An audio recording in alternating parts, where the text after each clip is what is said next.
God has done a lot of really good things in my life. He's done a lot of really good things, like miracles. And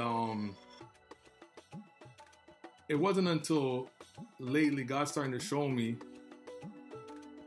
that the reason why he doesn't do it in other people's life, it comes from mentality. So it's like this, right? If I pray to God and say, God, help me with my mortgage, for example, and God help me with my mortgage tomorrow, I'm going to use that money, I'm going to pay my mortgage off, and I'm probably going to utilize my house for God. Like whether I pray, whether I do his work in my house, whether I'm gonna take the benefit somehow and I'm gonna give it to God. But then this is the question that God asked me.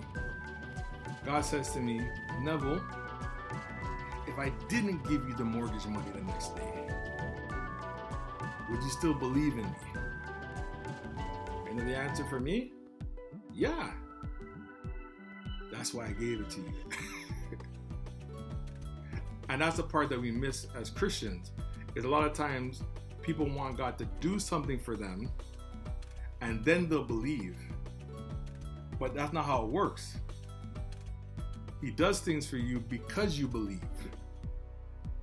And sometimes what he'll do is he won't do it to kind of show you something on the inside of you.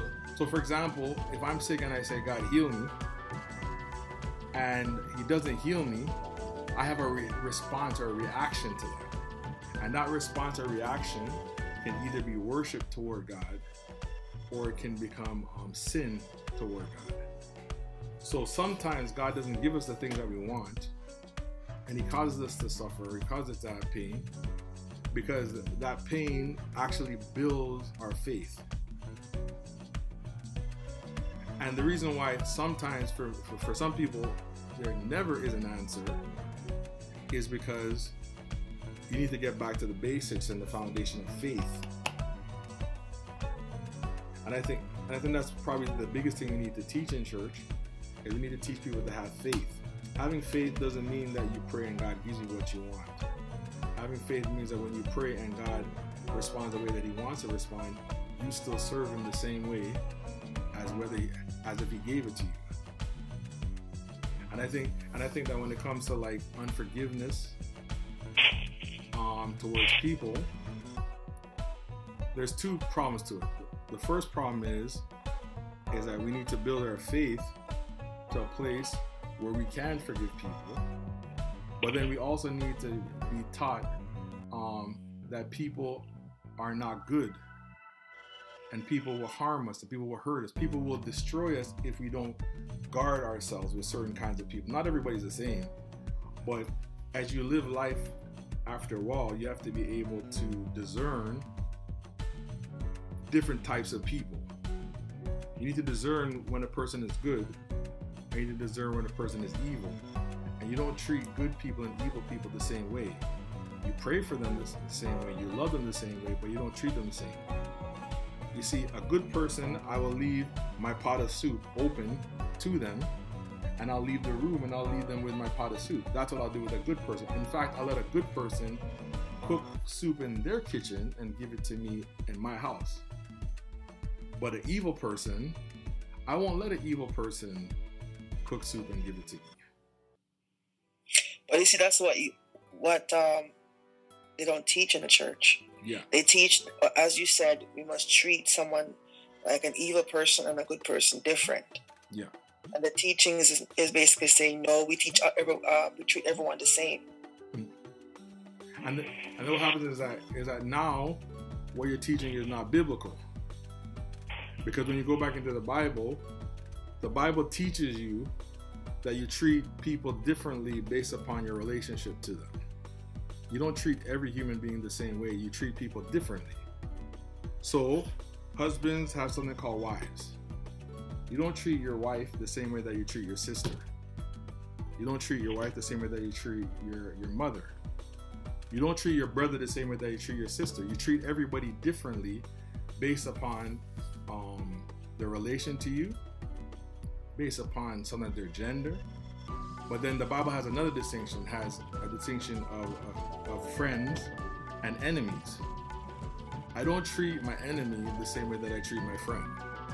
And I don't treat my friend the same way that I treat my enemy. My friend, I share secrets with my friend. I don't share secrets with my enemy. Well, ultimately, a lot of people don't deal with their enemy. Sometimes you have circumstances where you're at work and you have to kind of deal with them. Or you might have family members that you kind of have to deal with. But at the end of the day, I don't treat, if I have a cousin that's my friend and a cousin that's my enemy, I don't treat the two of them the same way. I will love both of them. If I'm mature, I'll give both of them gifts and I'll say nice things to both of them. But I don't treat them the same way. Because my cousin that's my friend, I will tell my secrets. My cousin that's my enemy, I will not tell my secrets, and they're both family members. And I think the danger sometimes that we have as Christians in terms of our suffering is that we have suffering for Christ's sake. Some of our suffering comes because of Jesus Christ. And then we have suffering for our own personal sake, for our own decisions. And then we have suffering for the decisions of other people. But when it comes to suffering that we have to go through, I have to go through the suffering for Christ's sake. I don't have to go through the suffering of my own personal choices if I make the right choices. I don't really have to go through the suffering of other people's choices if I guard myself enough from them. And the reason why I say this is because suffering is a part of the Christian life. And there are ways to avoid certain kinds of suffering. Like for example, if I don't spread rumors on people, then they're probably not going to have a big problem with me. If I don't meddle into people's business, they're probably not going to have a big problem with it. So there are ways of me to limit my suffering, but there is no way for me to eliminate my suffering. Because if you stand for anything, someone is going to be against you. I'll even go this far. If you are atheist and you stand for atheism, there's going to be some militant Christian out there that's going to be against you, that's going to hate you, that's going to fight you. There's no avoiding pain as human beings, but especially as people who follow God, there's no way of avoiding pain, because people hate God. And if you become a representative of God in their atmosphere, they're going to hate you. But it's a matter of getting to the place to prepare for it and to know what's coming, and to be able to have foundations in your life so that you can survive it. Because one of the biggest things that will kill us, and we talked about it earlier, is not having awareness. So if you're on this line and you think there's nobody in this world that hates you, you're gonna get hurt because there's somebody in this world that hates you. It doesn't mean I need to obsess about them, but just to be aware. And some of the people that dislike you are not people who yell at you or who even would say that they're your enemy. So some they'll say that they're your friend, but their behavior and their attitude and their actions can kind of show you if you're for me or against me. When you get a promotion and the people are saying to you, minimizing and saying that's not a big deal, that's not your friend.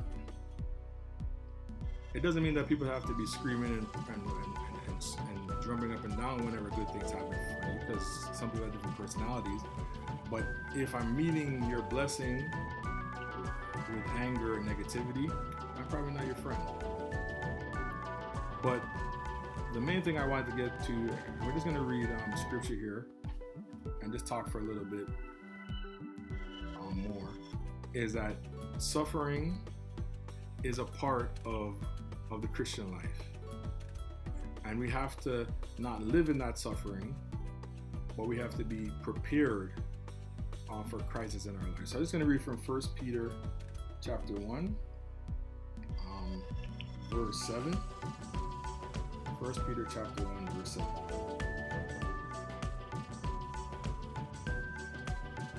And even in teaching this, I want to be careful because I believe that we need to have a high thought and a high belief in God. So for example, I remember when I was younger, I think it was Sundays. There was a certain day of the week, but I think it was Sundays. My dad would always come home with some donuts. Every Sunday, come home with donuts. And we loved the donuts because they're not like Tim Hortons, they were like pastry, they were like actually made to taste well. And he'd always come every Sunday with donuts. And what happened is, every time he came with the donuts, we as kids, we were waiting with anticipation to receive the donuts. But what happened sometimes is sometimes he didn't come with it. Or there'd be a couple months he doesn't come with it. But we always came every week with anticipation that we're going to receive. That it put an inclination in him that he needed to start bringing it. So when 2 months has gone by and we're waiting every week for it, there's a pressure there for him to give it to us. And the thing about it is, that's like childlike behavior. But a lot of times when we're dealing with God, when we suffer long enough, we just give up. Whereas we should have that childlike disposition and mentality to believe God week after week after week after week after week, even when we don't see it. And in a deeper level of maturity, to have an appreciation and a love for him, even if we never receive it. Because the Christian life is not about what God gives us or what God takes away. The Christian life is about our relationship with him.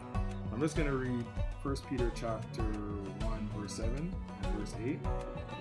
It says that the trial of your faith, being much more precious than gold that perishes, though it be tried with fire, might be found unto praise and honor and glory at the appearing of Jesus Christ, whom, having not seen, ye love, in whom thou now ye see him not, yet believing ye rejoice with joy unspeakable and full of glory.